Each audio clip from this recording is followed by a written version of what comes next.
What's good, y'all? Welcome back to the second episode of the Never Caught series, man. This week, man, I want to tell you, if you haven't already done so, go get this book. I'm gonna tell you this right now. If you want a little something to give you some motivation, if you want something to give you some drive, if you wanna be somebody, if you wanna go somewhere, you better wake up and pay attention. If you want something to wake you up in the morning, to motivate you to go and get after it. After all, this is personal development, growth, self-discipline, all type of channel. If you want that, I encourage you to read this book, because this young woman's fight will encourage you to press on and do better, man. Do better. That's what you gotta do. If you want to be successful, do better. So I highly recommend this book, Never Caught, by Erica Armstrong Dunbar. Millionaires read this. Millionaires read this and get encouraged and inspired every day. This is the quote: "I would rather die than go back and be in bondage." Why is that quote so significant? Because if you are out there trying to start a business, if you're out there trying to build up a company, trying to be a better father, try to be a better father or a better mother, this is for you. Because you should have the mentality, the same mentality that Ona Judge had, where she said, "I'd rather die than go back into bondage." And so for her bondage was obviously slavery. But for you, your bondage may be that 9 to 5. Your bondage may be seeing your family struggle. Your bondage may be anything. You need to have that mindset: I'd rather die than go back into bondage. So if it means waking up at 4 a.m. to 3 hours before you go to work to get after your personal dream, do that, because it will become a reality. So we left off, the Washingtons are leaving New York because that's where the White House was at first, right? So they then moved the nation's capital to Philadelphia. So all the slaves are in Philadelphia. Of course, Ona is there, right? And the Washingtons get word from a friend in Pennsylvania: if slaves are there for 6 months, they're technically free. So the Washingtons catch word of this, right? They catch word of this, and so they make sure that their slaves don't hear about it. You feel me? And they make sure that their slaves don't interact with free black people, right? The Washingtons were grimy. So what they did was they resolved every 5 months and 28 days, they'll send their slaves back to Mount Vernon for a few days, then send them back to Pennsylvania to reset the clock. So they did this throughout Washington's term. His 7th term. Ona obviously gets wind of this. She gets wind of this, and they're about to pack to go back to Mount Vernon again. And again, Washington wants to keep this on the low. Nobody knows what he's doing except for a close family friend and Martha, the thick one. Nobody know what they're doing, right? Because he want to keep it, because it's going to be pandemonium. You got the president of the United States secretly trying to keep his slaves and whatnot. So as they are packing to make the journey back down south, Ona is packing her bags to run away. So she packing her bags, and now she's trying to decide when is the right time to run away. What ends up happening is the Washingtons end up throwing a little party, chilling, little Washington stuff. So they chilling, they throwing a party. And then Ona decides this is the time. Because people, they in the wine room, little sip. They doing their own little thing. Boom. Ona run. She runs. They don't realize she's gone probably to the next day type stuff. You feel me? She makes her way up to New Hampshire. And she's living under the radar. She did everything to look like a free black person. So she would dress the part, look the part, talk nice, talk properly and all that, so that no one will be the wiser. For her, it was everything to look free, even though she wasn't. So she in New Hampshire, she ended up staying at this lady's house. She washing dishes, hard stuff that she wasn't used to, because she was used to staying in her house, making some dresses, cooking every now and again, but nothing crazy. But she's doing it because she want to stay free. That's the fight she has, right? So she's out chilling. She out chilling, getting some stuff, trying to get back home. So George Washington had a friend named Langdon in New Hampshire. Surprisingly, owner was in the same place where the Langdons resided. Langdon had a daughter named Elizabeth who was out the same time owner was out.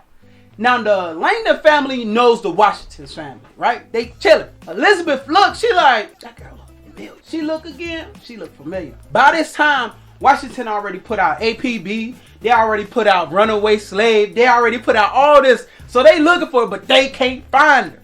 And so obviously Langdon know, yo, my boy looking for his slave. Elizabeth look and she's like, oh snap, that's her. So she go back, she tell daddy, you feel me? She go back and she tell her dad. Next thing you know, Washington come back home to Mount Vernon. He's alerted, I know where your slave at. She's in New Hampshire. So Washington's like, we gotta go and get her, but we gotta be discreet. You feel me?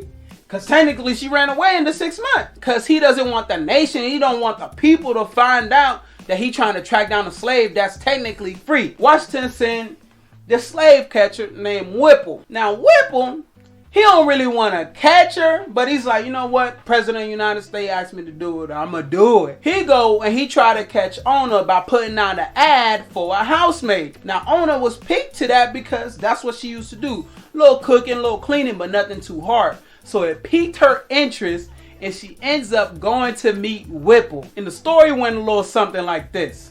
Well, Miss Ona, what can you do? Can you wash dishes? Yes, I can wash dishes. I can use a dishwasher. Can you cook? Yes, I can cook. I can make some cornbread and some collard greens and Tostitos pizza rolls and Hot Pockets. Yes, Hot Pockets. Look, I'm gonna be honest with you. George Washington wants you back. Nah, I'm straight. He says if you come back, he won't beat you. No. Look, he said that when he dies, you good as free, baby. I ain't going back. So you can catch these hands. You want to catch these hands? No ma'am, I don't want to catch any hands. Butterfingers. I tell you what, I'll meet you down at the boatyard at 3 o'clock. You'll meet me at the boat? Yes, 3 o'clock. For real? I will be there. You'll meet me there? All right, great. All right, bye. So obviously, Ona did not go and meet this man. She did not go and meet this man at all. My man was waiting there at the docks. She never showed up. So boom, she escaped. He caught on to who she was, but she escaped. You feel me? So Whipple right to Washington. Yo, I tried. So Washington sends his nephew, Burrell Bassett, to stay at the Langdon house, right? So he go up to New Hampshire. He like, man, I'm about to get her. Because he know what she looked like, you know? He know Ona got married. You feel me? She got married to this gentleman named Jack Staines, who was a fisherman. She got married to him. They got a little daughter now. So she hear a knock at the door. Knock, knock, knock. My man, she comes to the door. Boom, heart drop. Why? Guess who's standing there? Burrell Bassett. So he's not trying to make any commotion. You know, they got neighbors. They got people walking around. So he's like, yo, you need to come back. She's like, no, I'm not going. He's like, well, you need to go. And she's like, no. And so my man comes. He's like, all right, cool. You don't want to come? That's fine. So he go back to the Langdon house. This time, this cat resolves. He's like, I'm about to bust up in there, snatch her, put her in a little chest joint, put her in a cart, go home. Won't nobody know a thing. He says that in the Langdon house. The Langdon has some servants. They go and relay the message to Ona. So Burrell go back to the house the next day. Boom, boom, boom. Nobody comes to the door. Boom, boom, boom. Nobody comes to the door. He break. Nobody in the house. Ona was out. She was gone. She was 8 miles away at the next house, man. 8 miles away. My man gave up. Boom. Ona ends up having 2 daughters and a son with her husband, Jack Staines, who was a fisherman, a seaman. He'd be out there. Now, this is what's going on in the Washington plantation. Washington go out on a horse ride one day in the rain. He comes home. Instead of taking off his wet clothes, guess what this cat do? He leave them on while he eats supper. Guess what happened? He catch a cold. He ends up dying, right? And Washington had his own slaves. Martha had her own. Now, Washington was going to free his slaves, but his slaves and Martha's slaves were like intermingling, having families, and he didn't want to separate the families because you're gonna have some free slaves and you're gonna have some not free slaves. So he changed his will to say, you know what, I'm keeping my slaves, ain't no slaves free. So I know you heard in history that Washington freed his slaves. He did not. Washington did not free his slaves when he died. He did not do that. I'm gonna tell you what happened. A mysterious fire breaks out on the property in Mount Vernon, and Martha Washington gets scared. She feels like the slaves are trying to come up against her and burning up. She overrides what Washington wrote. He dead, he can't do nothing. She overrides what she wrote and said, these cats are free to go. So these cats get free. They get free. So in January 1st, 1801, Washington's slaves were free. So it wasn't Washington who freed his slaves. It was his wife, for fear that the slaves were coming against her and burning up stuff. And so she was trying to save her own behind. And times got hard for everybody in New Hampshire, especially if you were black and you were of the lower class. Ona ends up having to do what she never wanted to do, place her daughters in service, letting them know a life that she never wanted them to know in the first place, because they needed to eat.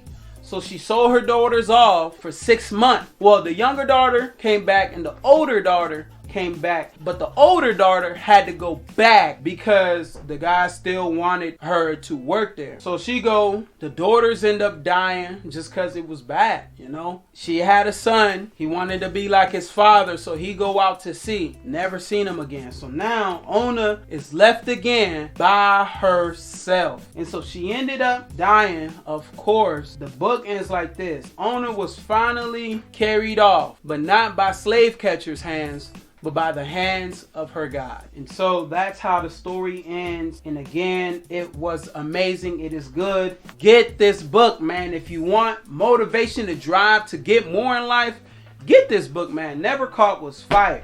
Man, I'm looking forward to next week.